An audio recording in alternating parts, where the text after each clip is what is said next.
Welcome to another episode of S'more Content, where you get a behind-the-scenes look at the players that make up this party. We're going to discuss today's episode and discuss the campaign thus far as a whole. So sit back, relax, roast some marshmallows, and join us as we delve deeper into the episode. I guess we could just start by talking about, like, the dream sequence. I think was obviously the big talking point. Absolutely. From my perspective, I was really worried the whole time beforehand that it would be too obvious or that it wouldn't be obvious enough and that you guys would never solve it. I know I had to hint at you still are wearing all of your hats and your armor, and I think that's what got Jared finally clued in. Is that what triggered it, Jared? Yeah, so I was like, no cap, because I was reading my items, because I was like, hold on, let me look at the bone compass. That's why I was like, yo, there was a dragon, right? Yeah. Because it looks for a dragon's corpse. Yep. And I was like, hold on, let me read this crown real quick. And I was like, oh shit, it's the crown, bro. I love it. Oh man. It was crazy is like now I'm thinking like how far would it went if I never like thought of that shit. Like been crazy. I'm assuming I would have at least died or woken up or something. Oh, I've been crashing out. I think the worst case scenario would have been that EJ's character at Ace, that Ace took enough damage that he would have been knocked out.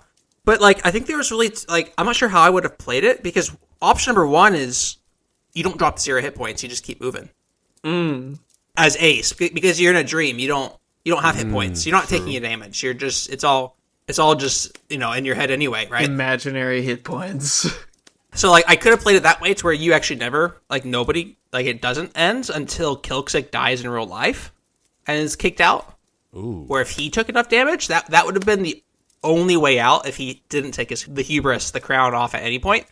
But I was very hopeful that he would take the crown off eventually. In prepping, I was scared. This man Ocelot got swallowed up immediately. Yo, that shit was crazy, bro. I was literally like, bro, what do we do? The voice of reason has left us.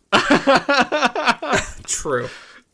That's insane. I mean, and I was like putting together Cov, like I put it together like right after and I think I may have said this like mid episode while when we took our little break, but just putting together Cov was KOV Katana Virtue and like trying to get him to ask for the katana back so that we could like at least move along from that point. That was the part where I was, and then the dragon comes and I'm like, oh well, hope there aren't any puzzles that are too hard after this one because I'm not gonna be able to help at all. I mean, that knowing that she was the katana all along, like it kind of made me think that it was a mission for me of some sort. Nah, yeah, no cap. It cap. turns out this freaking guy is wearing Oh, an evil I crown. really not. No, that's why I tried to blame it on you though, because I was like, hold on. So we wake up, this katana is somehow all of a sudden a woman that you're snuggling with. We got like a whole like dinner, like lamb, all this stuff like in front of us, and she's telling us they're the guide, and then we walk out, everything's on fire. Like I'm like, all right, so you did something, Ace. Like you had to do something while you sleep. That's why I was like, hold on. And the thing is, the katana is a mystical, like spirit in a sword type of thing. So Yes. That threw me off. Yep. Yeah. I was pretty happy with how a lot of it turned out. So 2 pieces I want to ask. And I think only Ace can get this first one. Do you recognize that feast, EJ? The feast. Does it remind you of anything? The food on the table. Yes, there was there was a time in the last campaign, another puzzle. Yep. Actually. Yep. I tried to have Ace's influence. Ace's backstory have some influence on what his dream was. Because it was Ace's dream at the end of the day. So the feast from episode 27 appeared in the dream. Dragons killing your friends, your family is part of who Ace is from the start.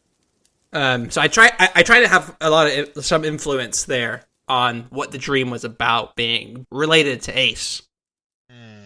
I liked how that turned out overall. That's fire. Okay. I was Ace's dream.